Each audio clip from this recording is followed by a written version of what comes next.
Field वाली दिक्कतें पेश होती है ना, वो अभी प्रशांत किशोर फेस करेंगे, उनको पता चलेगा। और मेरे ख्याल से, मेरे को लगता भी यही है कि उन्होंने देखा है कि उनके लिए उन्होंने पूरे बिहार में उनको मेरे ख्याल से एक अपने लिए सेफ सीट नहीं लगी। मैं 2-3 दिन पहले न्यूज़ भी पढ़ी थी कि उनके कुछ दो 4-5 आदमी थे जो मीडिया में सामने आके बोल रहे थे कि पैसे लेके हमसे टिकट दिया है, ऐसा भी टिकट आरोप लगा है प्रशांत किशोर। मतलब खर्चा करवा गया 40-50 20-30 लाख रुपए का कि भाई तुम्हें टिकट मिलेगी, और लास्ट टाइम पे किसी और को लाके खड़ा कर दिया गया। तेजस्वी यादव कह रहे हैं हर अगर मेरी सरकार बनेगी तो हर एक घर में एक सरकारी नौकरी। कैसे देखते हैं इसको? ये चीजें देखो, मतलब एक कोई नया ये चीज प्रशांत किशोर बोलते ना तो मान सकता था, उनके पे कोई भरोसा ट्रस्ट कर भी लेगा। तेज प्रताप का मेरे को नहीं लगता कि मतलब उनका कोई ज्यादा फैन फॉलोइंग है या फिर वोटर उनके साथ है। वो थोड़े से बस सोशल मीडिया पे कुछ पोस्टें डाल के एक्टिव होने वाले इंसान। बिहार की राजनीति में अभी उठापटक जारी है। महागठबंधन ने अभी तक सीटों का शेयरिंग नहीं किया है, वहीं एनडीए ने अपनी अपनी सीटों पर सभी उम्मीदवार उतार दिए हैं। तेज प्रताप यादव लेकिन राघोपुर से नामांकन कर चुके हैं। कैसे देखते हैं आप?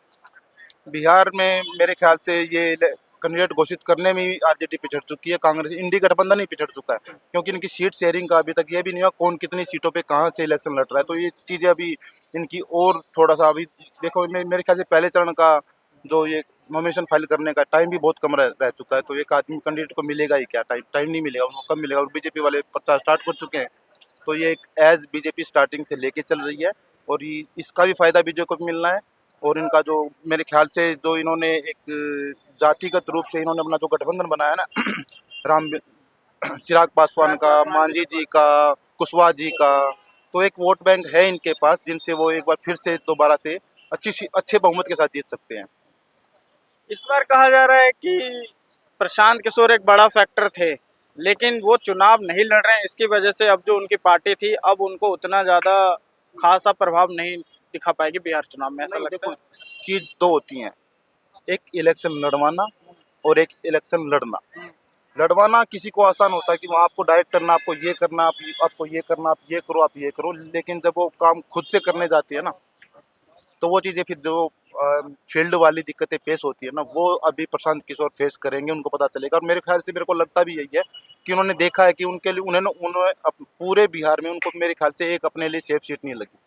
क्योंकि अगर वो कह रहे हैं कि हम सरकार बना लेंगे या फिर हमारी सपोर्ट से सरकार बनेगी, तो उनको इलेक्शन लड़ना चाहिए था। उनका भाजपा कह रही कि मैदान छोड़कर भाग गए हैं। भागना ही है एक तरह से, मतलब उन्होंने जब देखो एक सेना तैयार खड़ी है उनकी, मतलब करी है उन्होंने खुद से तैयार करी है कि भाई हम युद्ध लड़ने के लिए जा रहे हैं। सेनापति पीछे जाके खड़ा हो जाएगा तो सेना क्या करेगी।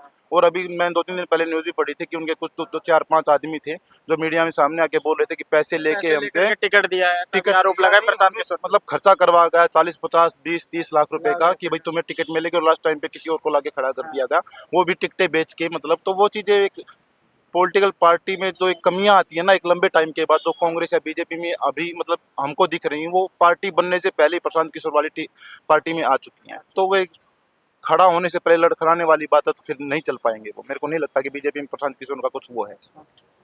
तेजस्वी यादव कह रहे हैं हर अगर मेरी सरकार बनेगी तो हर एक घर में एक सरकारी नौकरी। कैसे देखते हैं इसको? ये चीजें देखो, मतलब एक कोई नया ये चीज प्रशांत किशोर बोलते ना तो मान सकता था, उनके पे कोई भरोसा ट्रस्ट कर भी लेगा। उनका जो शासन था उनके, क्योंकि वो उनका अभी उनके पिताजी लालू हैं, उनका शासन सभी ने देख रखा क्या वहाँ पे हुआ था।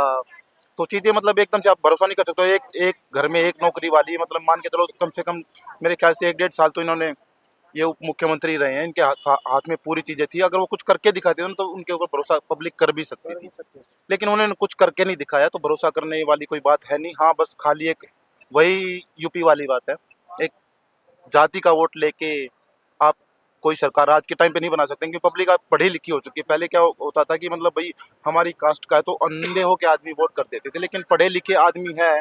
और बिहार तो मेरे ख्याल से सबसे ज्यादा पढ़ा लिखा है, मतलब देखेंगे वहाँ पे IAS IPS बहुत सारी निकल के आते हैं। तो वो चीजें अब नीचे तक मतलब थोड़ी सी नॉलेज लोगों को हो चुकी है, पॉलिटिकल नॉलेज जिसको बोलते हैं वो हो चुकी है, तो उसका नुकसान लालू को ही है।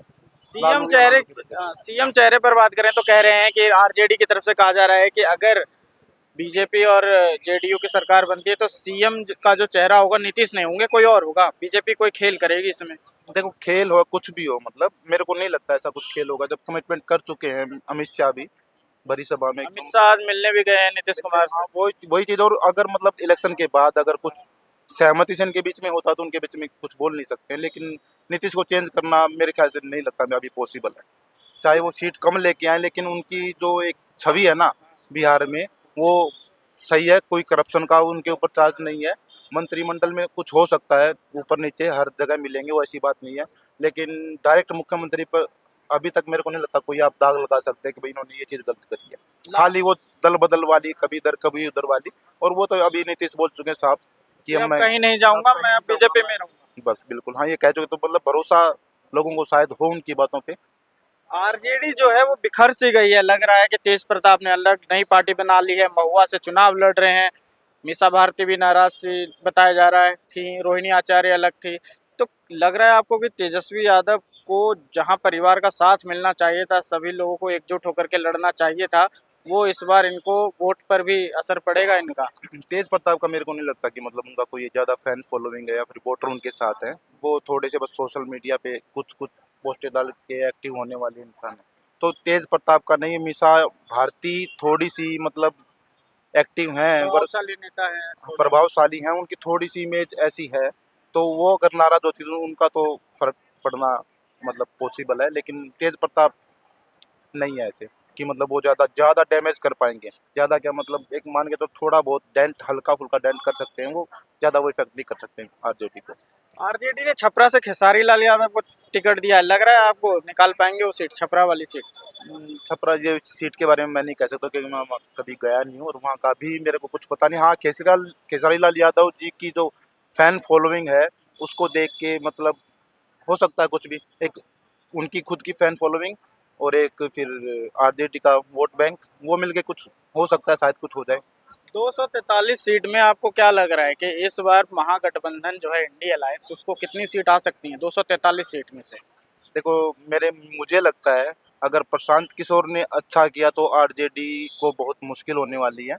क्योंकि प्रशांत किशोर जो वोट ले रहे हैं ना, मोस्टली वो वही वो मान के चलो 70% वोट जो आरजेडी का हो। ये बड़ी बात कह रहे हैं आपके प्रशांत किशोर, जो वोट काटेंगे वो आरजेडी का काटेंगे। आरजेडी 70% वो आरजेडी का वोट काटेंगे, ये कंफर्म है। तो अगर प्रशांत किशोर की पार्टी थोड़ा सा भी कुछ अच्छा करती है तो इसका मतलब है कि नाराज नाराज युवा जो है वो आरजेडी के अलावा प्रशांत किशोर पर भरोसा कर रही है। हाँ, युवा देखो, युवा आरजेडी के ऊपर युवा का मेरे को नहीं लगता भरोसा है। क्योंकि उनको मतलब एक एक तो एक होता है मीडिया का बनाया हुआ लीडर होता है, एक पब्लिक का बनाया हुआ लीडर होता है, ठीक है ना। ये जो तेजस्वी यादव की युवा वाली जो इमेज है ना, युवाओं का मसीहा ये मेरे को लगता है कि सोशल मीडिया के ऊपर या फिर मीडिया के ऊपर जाइए, या अगर ग्राउंड लेवल पे आप वहाँ पे जाके देखो, क्योंकि मैं जानता हूँ 4-5 मेरे दोस्त हैं वहाँ के। तो मुझे नहीं लगता कि वो ये सोचते हैं कि तेजस्वी यादव युवा नेता है। तो नहीं, वो ऐसा नहीं है। हाँ, युवा अगर कुछ बदलाव की बातें जो कर रहे हैं और जो थोड़ा ही बहुत तो उम्मीद युवाओं को, मतलब 10 में से एक युवा को उम्मीद है तो प्रशांत किशोर से है। लेकिन वो उन्होंने ये चुनाव न लड़ने का फैसला जो किया है वो भारी पड़ सकता है। बाहर ही नहीं, गुड़ को ब्रेक कर दिया उन्होंने। तो मेरे को नहीं लगता कि वो, अगर वो 10% चांस थे ना, हाँ, वो वो भी माइनस वो होगा। माइनस हो गए हैं। वो नहीं है अब कुछ भी, क्योंकि एनडीए को क्या देखते हैं, 243 में से पूरी बहुमत आ जाएगी इस बार? हाँ, नेक टू नेक फाइट अभी लग रही है हाँ, और एज बीजेपी को है। एज बीजेपी हाँ, एज को। बीजेपी। चिराग पासवान 29 सीट पर लड़ रहे हैं, वो भी युवा है, क्या युवा उनका रुख करेंगे? उनका वोट बैंक है चिराग पासवान का, ऐसी बात क्योंकि नहीं है। लोकसभा में 5 सीट पे लड़े और स्ट्राइक रेट 100%। 100% फिर वही चीज़ है ना। एक तो देखो मतलब वो अपना वोट शिफ्ट भी करवा पाते हैं बीजेपी या फिर दूसरे एनडीए घटक घटक दलों को, और बीजेपी वाले भी उनको वोट शिफ्ट करते हैं। तो चिराग पासवान की सबसे, क्योंकि वो कभी बीजेपी के एमपी खिलाफ उन्होंने ऐसा कुछ नहीं बोला है। हाँ, वो कहते हैं मैं हनुमान हूँ, मोदी जी का हनुमान। देखा होगा जेडीयू के अगेंस्ट में थे, हाँ। बीजेपी में, तो बीजेपी वाला वोट शेयर हो जाता है। हाँ। लेकिन जैसे कि मांझी जी हैं, उपेंद्र कुशवाहा हैं, ये थोड़े दाएं बाएं होते रहते हैं, तो वो चीजें थोड़ी सी मतलब मैटर करती हैं। मान जी तुम नाराज में सीट शेयरिंग से, कह रहे हैं मैं नाराज हूँ लेकिन चुनाव तो लड़ूंगा अब 6 सीट पर। हाँ, फिर उनका फिर वही चीज है ना, वो दाएं बाएं होते रहते हैं। तो वो वोट बैंक चिराग पासवान जी का पूरी तरह शिफ्ट उनकी तरफ हो पाता है, बीजेपी का हो पाता है, नहीं हो पाता, वो चीज मैटर करता है। लेकिन पिछली बार की तरह जैसे बीजेपी नहीं आ रही थी, बीजेपी के जो सहयोगी दल थे ना, वो आ रहे थे बिहारी इलेक्शन, अगर आप मतलब। हाँ बिल्कुल सही कह रहे हैं, क्योंकि स्ट्राइक रेट जो था जहां पर बीजेपी लड़ी थी जितने उस पे सीटों पर चुनाव, 67% था स्ट्राइक रेट। हाँ, वो फिर बीजेपी नहीं आ रही थी, तो बीजेपी के जो अलायंस थे वो सब हार गए थे। मतलब पिछले 15 सीट पे लड़े तो 3 सीट निकाल के लेके आए हैं, तो बीजेपी की हार नहीं थी। तो अब की बार भी मेरे को लगता है बीजेपी अच्छा प्रदर्शन करेगी, कुछ थोड़ा ऊपर नीचे जेडीयू की सीटों में हो सकता है। चिराग पासवान भी मतलब 29 सीट पे लड़ रहे हैं तो हाँ। 15-16 निकाल भी सकते हैं, 15 से 20 के बीच में क्योंकि इनकी पिछली सीटें। बार जो वो लड़े थे चुनाव उन्होंने डेंट पहुंचाया था नीतीश कुमार को। नीतीश कुमार को डेंट पहुंचा था, अब वो चीजें सेटल हो गई तो मेरे को लगता है फायदा ही होगा फायदा बीजेपी होगा। को, एनडीए को जो है। तो एक ये एज है एनडीए का, और सबसे बड़ा एज तो ये अभी तो योगी आदित्यनाथ भी प्रचार करने पहुंच गए हैं, 2-3 सीटों पर लगातार प्रचार कर रहे हैं वो। तो देखो योगी जी की वही है, जहाँ जाते हैं ना उनका एक वोट बैंक हर जगह मिलेगा। आप कश्मीर से लेकर कन्याकुमारी तक जाओगे तो हर जगह पे आपको योगी जी का थोड़ा सा वो मतलब है, उनकी फैन फॉलोइंग हर जगह पे। मोदी जी की है ना, जी कहीं जाते हैं मोदी जी ढूंढते हैं ऐसी कमजोर सीट पे जाएंगे प्रचार करने के लिए। वो कभी ऐसे लिए सेफ सीट नहीं ढूंढते हैं भाई कहीं को, जैसे राहुल गांधी जाते हैं किसी स्टेट में जाएंगे, वो सबसे मजबूत जो सीट होगी वहां जाके जनसभा करके आएंगे। भाई ये ना हो कि मेरी स्ट्राइक रेट खराब दिखे।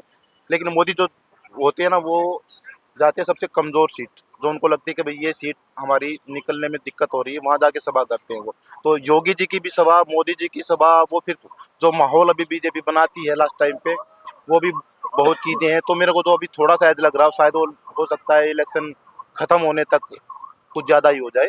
ये तो सही कह रहे हैं कि बीजेपी जो है वो काफी ज्यादा मेहनत करती है ग्राउंड पर। तेजस्वी यादव का एक इंटरव्यू आया था, वो कह रहे थे पन्ना प्रमुख वगैरह वाली जो इनके पास पावर है ना, उनके आगे मैं मानता हूँ प्रशांत किशोर की जो रणनीति वो सब फैल है। तेजस्वी भी बोल रहे हैं, इस बात को स्वीकार कर रहे हैं कि इंटरव्यू में कि बीजेपी ग्राउंड लेवल पे बहुत अच्छा काम करती है। हाँ वो ग्राउंड लेवल भाई ना, पन्ना प्रमुख के बर्थडे पे अगर अमित शाह मैसेज करके उनको ग्रीट करते हैं तो उस पन्ना प्रमुख को कितना मतलब अच्छा मनोबल फील होता बढ़ता है, मनोबल बढ़ता होगा, वो दुगनी मेहनत से काम करता होगा। योगी बोल रहे हैं एक है तो सेफ है।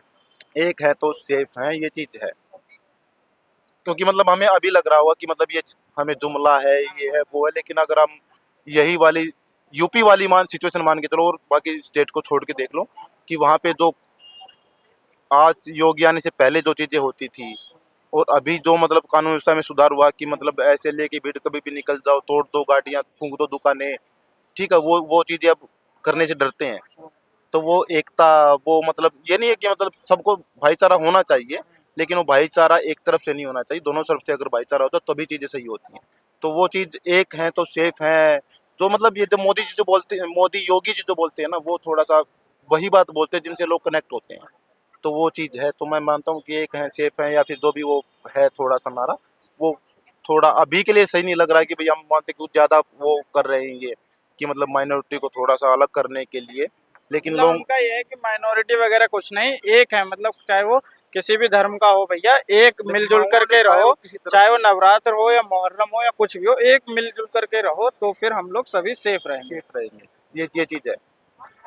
एकता में देखो, एकता में बल तो वही वही बात होती है, ऐसी बात नहीं है वो। लेकिन एकता तोड़ने वाला कौन है, ये भी देखो। ऐसे थोड़ी ना एकता हो जाएगी, आप किसी की दुकान आके फूक दोगे फिर हाँ। उसको भाईचारा का संदेश दोगे तो नहीं मानेगा वो। इसके लिए वो तो योगी का डंडा है। हम बोल सकते हैं वो, लेकिन वो जिसकी दुकान फिर फूकी है या फिर जिसको नुकसान हुआ है, नुकसान होगा, सही। उससे पूछोगे ना तो उसकी बात क्या है, वो मैटर करती है। हम क्या कहते हैं वो मैटर नहीं करता है, क्योंकि हम हमें कोई नुकसान नहीं हुआ, नुकसान जिसको हो वो चीज़ मैटर करती है ना।